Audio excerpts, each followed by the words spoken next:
Hey Questers, welcome back to another episode of What Happened to Us with me, your host, Makala Sanders. Today, y'all, we're gonna get into it. Let's just jump straight into this. Since 1989, there have been over 2,500 documented wrongful convictions in the United States of America. Despite making up about 13% of the U.S. population, Black Americans account for about 42% of those that have been exonerated.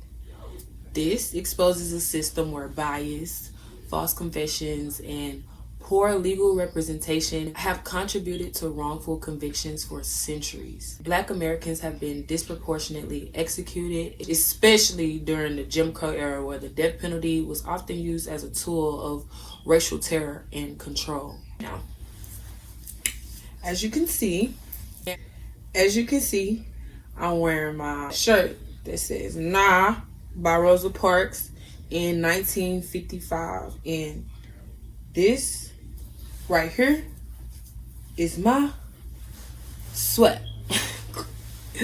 Now let me stop. This is the energy that she had 70 years ago that we need to keep up today. We need to say no to systemic oppression. It's just simply start checking that shit. Before we hop in, I want to give a trigger warning that this case involves details of a murder of a child. So if you're not able to handle that, I understand it.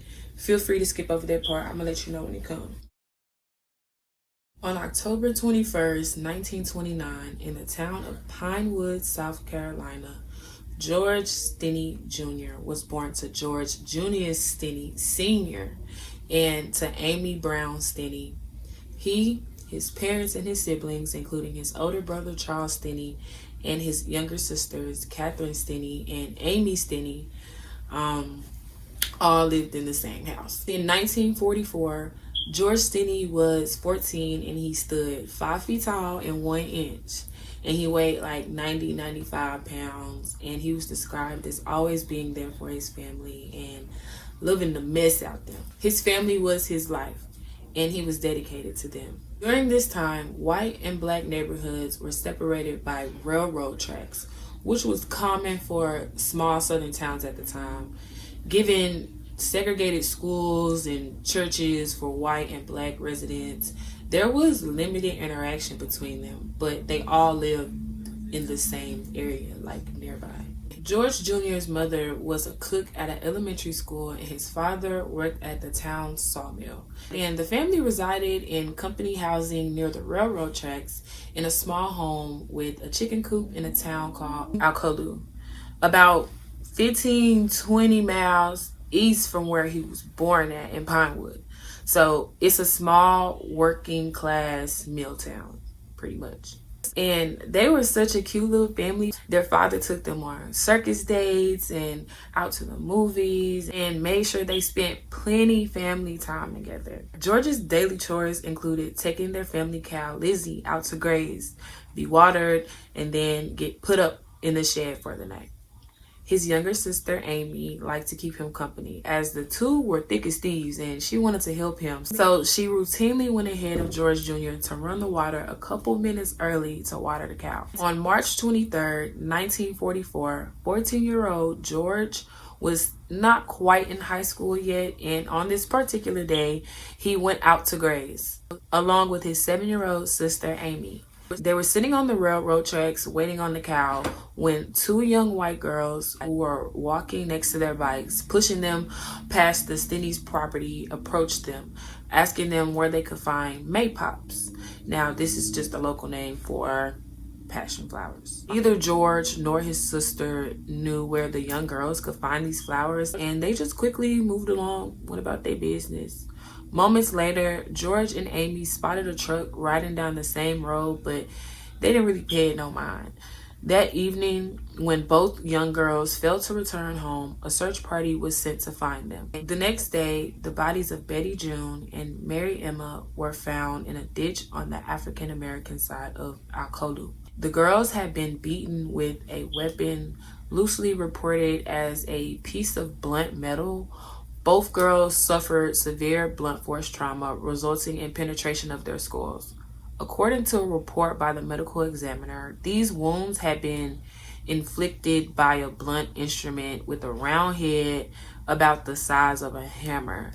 The medical examiner reported no evidence of sexual assault to the younger girl, though the genitalia of the older girl was slightly bruised. George's parents were away from home, and his sister, Catherine, went to the beauty parlor with her brother, John, as an escort, leaving him, George, and young Amy alone home together. By the time Catherine and John returned home, Amy was there by herself, and she couldn't really give an explanation as to where George went. But all she knew was that some man came and took him. Meanwhile, according to a handwritten statement, his arresting officer was Clarendon County Deputy Newman, who stated, "I arrested a boy by the name of George Stinney. He then made a confession and told me where to find a piece of iron about 15 inches where he said he put it in a ditch about 6 feet from one of the bicycles."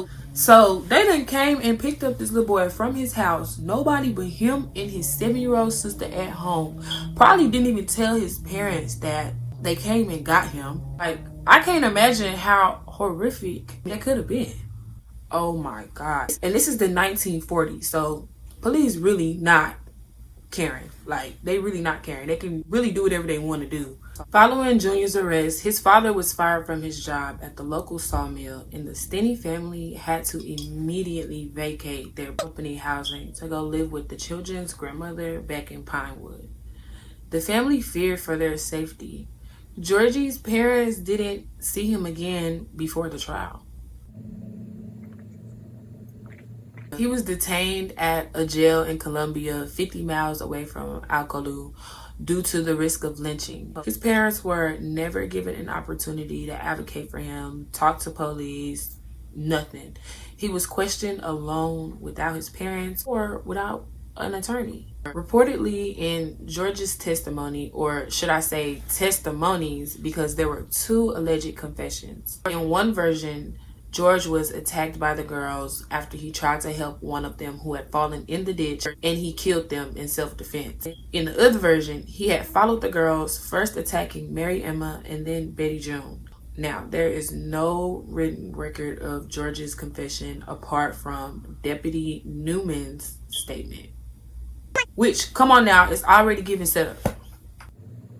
We talking about a little scrawny 14-year-old boy that's not even in high school yet. He clearly ain't even hit puberty yet. How is he killing 2 girls at one time?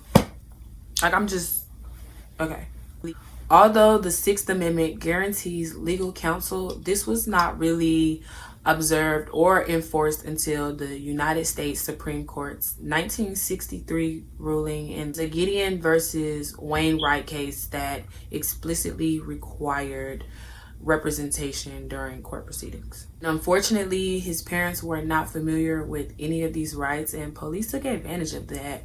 This was very common back then, as many Black Americans didn't, and even if they did know their rights, it would have been the steepest uphill battle to actually have had these rights like exercised back then, especially in South Carolina. You hear me? Like, I reckon around those parts they wasn't doing none of that equality stuff.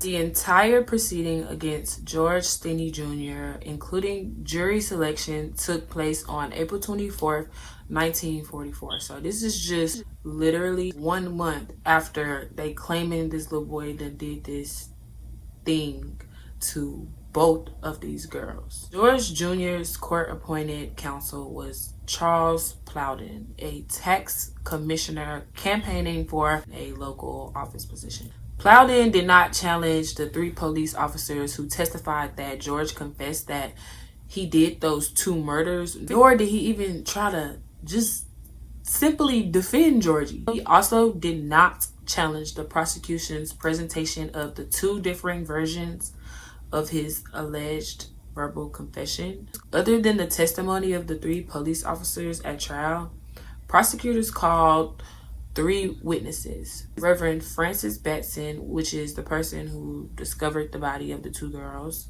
and 2 doctors who performed the post-mortem examination. The court allowed the possibility of rape due to the bruising on Betty June's private parts. However, George's counsel did not call any witnesses. He did not cross-examine the witnesses, and he offered little to no defense. The trial presentation lasted 2.5 hours. More than 1,000 white Americans crowded the courtroom, but no black Americans were allowed. George Jr. was tried before an all-white, all-male jury. Now, you gotta remember that in 1944, most African Americans in the South were severely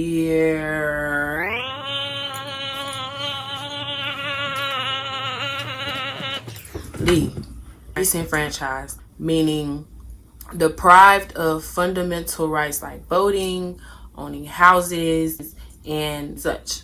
This was the 40s, during the Jim Crow laws era, and they definitely did not get to serve on juries. The trial lasted only 2 hours, and after deliberating for less than 10 minutes, the jury found George Stinney Jr. guilty of murder, and the judge sentenced this baby to death by electrocution. There is no transcript of the trial, and no appeal was filed or even suggested by his counsel. George Jr.'s family, churches, and the NAACP appealed to the governor for clemency, given the age of the boy. And hear me good, most of the pleas for clemency came from white women living in South Carolina. Some pleas from some white people came with a flavor of white supremacy, but just discomfort at the idea of someone so young being executed. I mean, being racist is one thing, but killing a child is just where some people draw the line, and I hate and love that. Others urged the governor to let the execution proceed, which he did. He visited George Stinney Jr. in the death house 2 days before his execution on June 14th. The governor wrote a response to one appeal for clemency, stating, "I have just talked with the officer who made the arrest in this case. It may be interesting for you to know that Stinney killed the smaller girl to rape the larger one. And he killed the larger girl and raped her body. Then he killed the larger girl and raped her dead body. 20 minutes later, he returned and attempted to rape her again, but her body was too cold. All of this he admitted himself." Let's have a moment of silence for that bullshit. I keep having to remember that this is the 40s, because how is nobody questioning that? Like, I'm just trying to see how one little boy, one 90-pound boy, it just, I don't get it. I don't see how people bought this little lie. And this is a big lie. I don't see how people bought this big old lie. They really swallowed that. It was reported that these were merely rumors and that the governor's claims were not corroborated by the girls' autopsies. Little George had no support during his 81-day confinement and trial period. Between the time of his unlawful arrest and his immoral conviction, his parents were allowed to only see him once, and that was after the trial, while he was being held at the Columbia Penitentiary. A legal execution of a child as young as 14 was virtually unheard of in the United States history, even for black children in the Jim Crow law era who were convicted of murdering or raping white victims. Disclaimer, this next segment is why I mentioned the trigger warning, so skip this part if need be. George was executed on Friday, June 16, 1944 at 7:30 a.m. He was prepared for execution by electric chair using a Bible as a booster seat because Georgie was too small for the chair. It was then restrained by his arms, legs, and his body. An officer asked George if he had any last words to say before the execution took place, but he only shook his head and said, "No, sir." Even when in the face of death, this child chose to give respect to the very ones who wouldn't deserve a single ice cube in hell. The executioner pulled a strap from the chair and placed it over George's mouth, causing him to break into tears, and then he placed the face mask over his face, which it didn't even fit him, as he continued to cry. No, he wasn't crying. He was sobbing. He was weeping. This baby was scared. And in his heart, he knew he didn't do it. In everybody's heart, they knew he didn't do it. So to sit him on top of the Bible is disrespectful. When the lethal electricity was applied, the mask covering slipped off, revealing tears streaming down his face. George was buried in an unmarked grave at the Calvary Baptist Church Cemetery in Lee County, South Carolina, in hopes that he would be able to rest in peace. In 1955, Stinney's 7th grade teacher, W.L. Hamilton, a black man, spoke in an interview about George. Hamilton said, "I remember the day he killed those children. He got into a fight with a girl at school who was his neighbor. In those days, you didn't have to worry about kids carrying around guns and knives to school, but George carried around a little knife and he scratched this child with his knife. I took him outside and we went for a little walk and I talked to him. We went back into school in a submissive way. He begged for the child's pardon." Now, George's sister, Amy, remember his partner in crime, she saw this interview and she confronted this man, okay? She denied those allegations. She contacted him after it was published and she said, "I asked him, why would you say something like that? And he told me that somebody paid him to do it. Somebody paid him to say that." And she also said that she don't know who paid him, but his exact words were, "because they paid me." Hamilton shortly died after this interview was published. So don't be a sellout like that man right there, because ain't enough money in the world to even utter those lies about a child especially. And anyone who thinks otherwise need to tighten up. All money ain't good money. Stand on business. Another factor that I feel that greatly affected this case was the adultification of George Stinney Jr. While researching this case, I found multiple sources and law enforcement officials only or mostly referring to him as Mr. Stinney. Yes, calling a black child just by their last name, especially in the media or legal system, is a way of stripping them of their youth and making them seem older than they really are. It's a form of adultification, something that's been done to black kids for generations. When other kids get in trouble, people still call them by their first names. They still see them as children, but when black boys and girls get in trouble, the system and regular people can quickly treat them like grown men and women, like criminals, even if they're just 14, like George Stinney Jr. This little boy was 14, not 41. Calling him Mr. Stinney feels like it's more appropriate to be calling his daddy that or something. When they kept calling him Stinney instead of George, they weren't just reporting the case, but they were shaping how people saw him. They made him out to be more than just a kid caught in a terrible situation. That's how the system works. It dehumanizes black children, making it easier to justify injustice against them. And I don't like that, so I'm calling him Georgie or George Jr. for the sole purpose of emphasizing that a whole baby was killed at the hands of the law. I can't even imagine. No. In 2004, 60 years later, a local Alcolu historian started researching and digging into the case after reading a newspaper article about it. His work gained the attention of 2 South Carolina lawyers who then went on to work with a team to dig deeper, finding witnesses and evidence to help exonerate George. They then went on to attempt a retrial of the case 10 years after that. A court hearing in January 2014 brought new evidence, including testimony by George's siblings that he was with them at home during the time of the murders. The team found out that there was actually a named culprit for the double murders that came from a well-known, prominent family who, of course, by then had passed. Someone from that family was a part of the first coroner's inquest jury, which is a group that looks at the evidence to decide if and how a crime might have happened. That jury recommended that George should be charged. No surprise. Since George Stinney Jr.'s exoneration, George Washington Burke Jr., the son of a local wealthy white businessman, George Burke Sr., had been the subject of speculation as a possible suspect for the murders. Side note, why the hell do everybody got the same name? George this, George that. Getting them dogs. Be quiet. George Burke Jr. died 2 to 3 years after the murders of the two girls in 1947 at age 29. Stinney Jr.'s mother had worked for the Burke family for a brief period. His sister recalled that her mother had once come home saying that Burke Sr.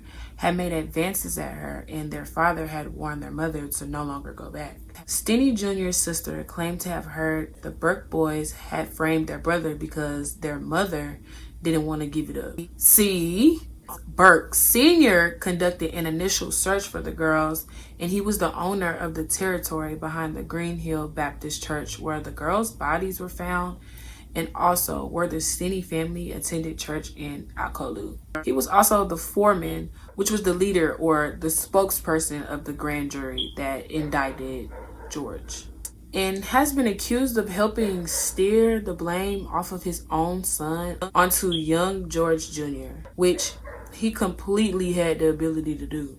The foreman is the person that presides over the jury's discussions, they sign jury-related documents, and they directly communicate with the judge. Two elderly women in Akolu, and it's so hard to pronounce this city name. Akolu.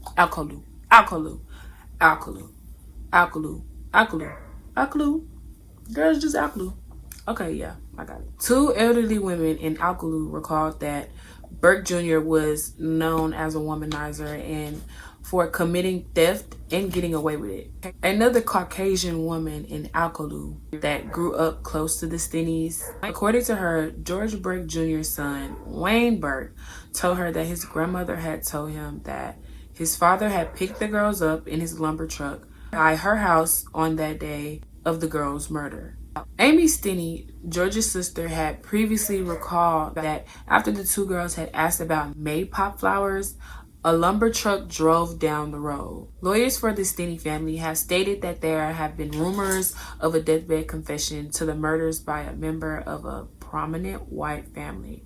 However, this was never confirmed. The reopening of this case was largely based on the fact that George was prosecuted off an unrecorded, unsigned confession of a 14-year-old who was not given the right of counsel and parental guidance, and whose defense lawyer undeniably failed to call case-breaking witnesses and exercise the right to appeal.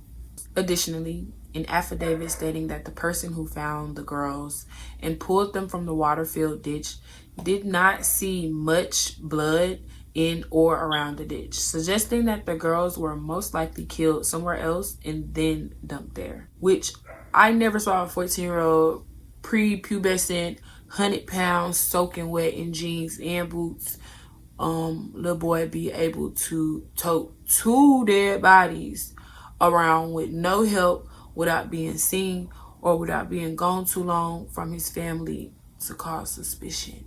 I just never saw that happening. Just never saw it. Another person who was also in prison with George also testified that the teenager had told him that he was made to confess, and he always maintained his innocence. If you notice how much more information came to light during the second case in 2014 than the first trial in 1944, then you see clear racism and a clear cover-up. An innocent child used as a scapegoat. With all this being said, the blatantly corrupted case never made it past pre-trial for a new trial, and on December 16th, 2014, a judge vacated George Stinney Jr.'s conviction, ruling that not only was his Sixth Amendment right violated, but the confession was likely coerced, making it inadmissible, and that Georgie was given a cruel and unusual punishment. This miscarriage of justice unfortunately resulted in the death of an innocent child who was severely failed and taken advantage of. His life was disregarded, as well as the countless other Black Americans, let alone children who were falsely convicted as a result of racial injustice, socioeconomic disadvantages, coerced confessions, and illegal police misconduct. A positive that we can take away was the slight correction of injustice on record, even 70 years later. It seems like a partial win because ain't it crazy how power can just be used to commit crimes, cover up crimes, and used to evade conviction? Because since a grown man couldn't control himself and he decided to do what he did to two innocent girls, another innocent boy had to suffer? The math ain't mathing. I'm with Rosa. Nah. Lying on people, especially kids, and tampering with evidence is a hefty crime, boo. And I don't wish death on people, but being responsible for a child's death won't exactly be on Santa's nice list either. This case serves as a reminder for the importance of criminal and juvenile justice reforms, addressing systemic racism, due process, and fair representation, and the vulnerability of marginalized youth. In George Stinney Jr.'s case, several of his constitutional rights as a citizen and as a minor were violated, contributing to what is widely seen as a miscarriage of justice. It's important that we educate our communities, especially our children and young adults, about their legal rights while interacting with law enforcement and before, during, and after a case. They are some of the most vulnerable people we got. It's up to us as mothers, fathers, family members, educators, professionals, and even neighbors to teach our young and loved ones what to say when approached by law enforcement, and if they should even say anything, because we in fact have the right to remain silent. We need to know what is a lawful versus unlawful search, resources to actually help them, and how to recognize disproportionate punishment, especially at school. This is where minor misbehaviors escalate into criminal charges. For example, a student might be suspended for something that could have been resolved with a conversation, or they might not even know how to advocate for themselves when faced with aggressive school policies. We can find ways to eliminate the school to prison pipeline by simply starting at home, school, and locally. Systemic racism runs so deep and it shows up in multiple avenues of life. While it's no true way to fully escape it, at least not anytime soon, we can continue to advocate for reform and protect ourselves with knowledge. By not doing this, it reinforces a system where discriminatory practices can thrive unchecked at the cost of Black lives. Wow, them dogs is yapping.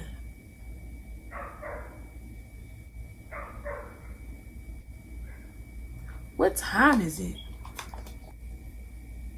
It is 2:30 a.m. It's 2:37 a.m. and these dogs is yapping. This is why we don't like dogs. Okay, bear with me. Bear with me. Bear with me. Bear with me. Bear with me. Bear with me. Bear with me.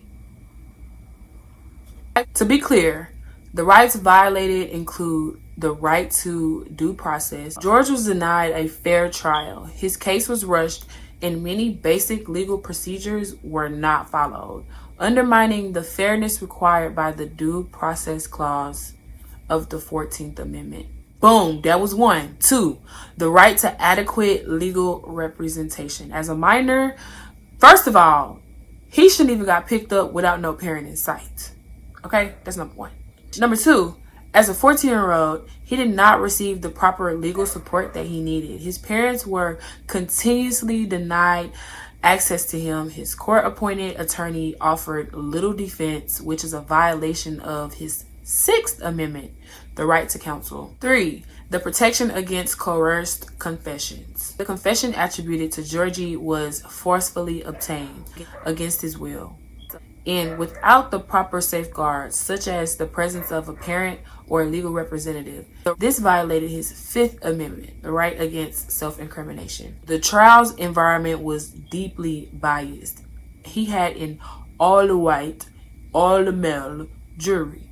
They convicted him in a matter of minutes in a racially charged context. Them people had their mind made up before they even showed up to jury duty that day. This compromised his right to an impartial trial and equal protection under the law.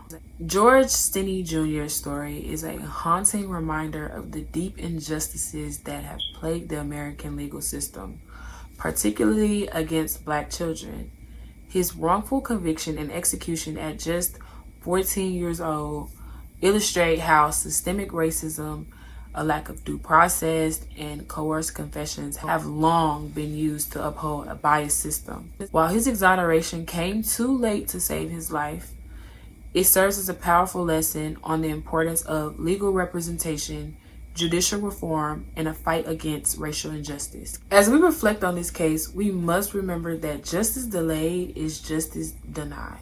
George was failed by the courts, the community, and the very institutions meant to protect him. I don't care if it was 80 years ago. This story should not just evoke outrage, but inspire action in ensuring that no child and no person is ever sacrificed to a system built on prejudice. The fight for justice continues, and it is our duty to remember, to educate, to advocate for change. Thank you for watching. I hope you learned something. Follow What Happened to Us on Instagram at WHTU x Makala to keep up with media from each case and to catch the updates for the channel on the podcast. I'll see you guys next time. Bye.